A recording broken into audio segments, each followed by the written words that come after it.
Good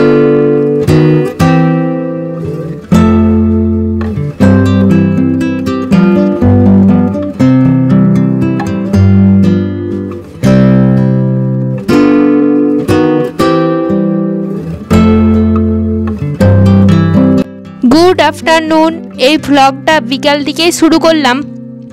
আজকের সকালের ভ্লগটা upload হয়ে গেছে এই চ্যানেলেই, আপনারা দেখে নেবেন। এই একসাথে দিলে ভ্লগটা প্রচুর বড় হয়ে যেত বলে পার্ট 1 আর পার্ট 2 করে দিয়েছি।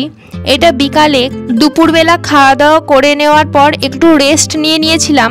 তারপরে এই জামা কাপড়গুলো ভাঁজ করে নিচ্ছি, যে এইগুলো তারকেশ্বর পরে গিয়েছিলাম।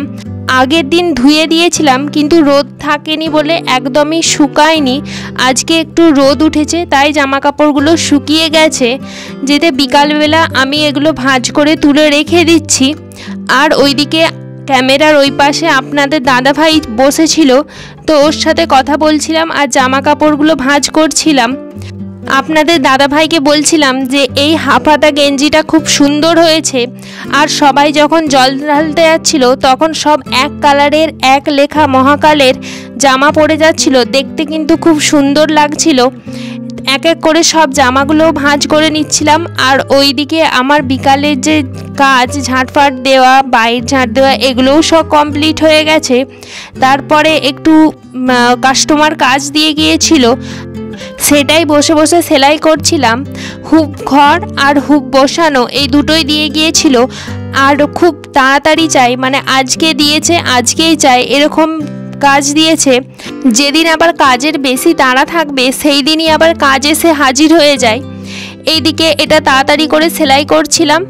আর এক দিন এমন হয় যে কাস্টমার আসে, তারা যেই দিন জামা কাপড় দেয় সেই দিনই চাই, পরের দিন পরে যাবে বা পরের দিন চলে যাবে, এই রকম ব্যাপার। কি আর করা যাবে, আমাকেও মেনটেন করে দিতে হয়।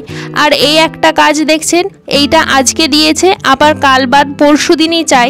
কেননা এই তৃতীয় সোমবারে সে আবার জল ঢালতে যাবে বাবার মন্দিরেই। আমি এই কাজটা একটু তাড়াতাড়ি কমপ্লিট করছিলাম, কিন্তু সব সময় তো করে উঠতে পারি না, কেননা ঘর সংসারের কাজ বজায় রেখে তারপরে আমি সেলাইয়ে বসি। হুটহাট করে কাজ চলে আসলে একটু সমস্যা হয়, কিন্তু কখনো ফিরিয়ে দিই না। কেননা কথায় আছে, খদ্দের লক্ষ্মী আর দোকানদার পেঁচা। কিন্তু হুটহাট করে কাজটা আসছে বলেই সমস্যা হচ্ছে, কিন্তু করেও নিচ্ছি, ভালোও লাগছে। কিন্তু যখন কাজ থাকবে না তখন বরঞ্চ আরও বেশি বিরক্ত লাগবে। এইদিকে কাজটা কমপ্লিট করছিলাম, বেশিক্ষণ সময় লাগেনি, ওই 5-8 মিনিটের মধ্যেই হয়ে গিয়েছিল। জামাটার পেছনের দিকটা গোল গলা ছিল, তো কেটে ওটা চৌকো গলা করে দিতে বলেছিল, আর সাথে দুটো ফিতেও লাগিয়ে দিতে বলেছিল। কিন্তু কাপড়টা অতটাও বাঁচেনি যে ফিতে করা যাবে, তাই আর ফিতে করলাম না, নর্মাল শুধু চৌকো গলা করে দিলাম। এই দেখুন ডিজাইনটা কেমন হয়েছে অবশ্যই কমেন্টে বলবেন, খারাপ ভালো যেটাই হোক। আর এইদিকে বিকালবেলা আবার আজকে ভাত চাপিয়ে দিচ্ছি, কেননা আজকে রুটি হবে না। কাল আমাদের খই ঢালার অনুষ্ঠান। খই ঢালার অনুষ্ঠান বলতে আজ এই ভাতটা রান্না করে রেখে দেওয়া হবে। কাল একদম সন্ধেবেলা এই হাঁড়িটায় আবার হাত দেওয়া হবে। পরের দিন পুরো ভ্লগ আসবে। খই ঢালার দিন আমরা কি খাচ্ছি, কি করছি, কেমন পুজো হচ্ছে, সব ভ্লগই আসবে। যেহেতু এই বেলা আবার ভাত রান্না করতেই হবে, তাই আর রুটি করলাম না। এই বেলা সবাই গরম গরম ভাত, ডিম ভাজা, আলু ভাতে এইরকম দিয়ে টুকটাক খাওয়া হয়ে যাবে। আর সন্ধেবেলা মা এদিকে মুরগি তৈরি করছিল, খই ঢালা পুজোতে লাগবে বলে। ফার্স্টে গুড়টাকে গ্যাসে একটুক্ষণ জাল দিয়ে দিয়েছে, তার মধ্যে ঘি দিয়ে দিয়েছিল। ঘি দিয়ে দেওয়ার পর একটুক্ষণ ঠান্ডা করে নিয়েছে। যখন গুড়টা কুসুম গরম থাকবে সেই সময় খইগুলো ঢেলে দিয়ে বেশ কিছুক্ষণ নাড়াচাড়া করে গুড়টাকে খইয়ের সাথে ভালো করে মিশিয়ে নিতে হবে, তাহলেই মুরগি তৈরি হয়ে যাবে। আর এই রকম মুরগি খেতে কিন্তু খুব সুন্দর। দোকানেরগুলোর থেকেও এই ঘরোয়া পদ্ধতিতে মুরগি তৈরি করলে সেইগুলো খেতে খুব সুন্দর হয় আর টেস্টিও হয়। বেশি করেই তৈরি করা হচ্ছে, কারণ আমাদের গোপুসোনার জন্য বেশি করে তুলে রেখে দেওয়া হবে। প্রায় দিনই এগুলোও ভোগে দেওয়া হবে তার সেবার জন্য। এছাড়াও কলাই ভাজা, চিড়ে ভাজা, চাল ভাজা, তিল ভাজা এইসব তো আছেই। তিল ভাজাও আগের ব্লগে দেখেছেন মা করে নিয়েছিল। এগুলো সব কালকেই লাগবে।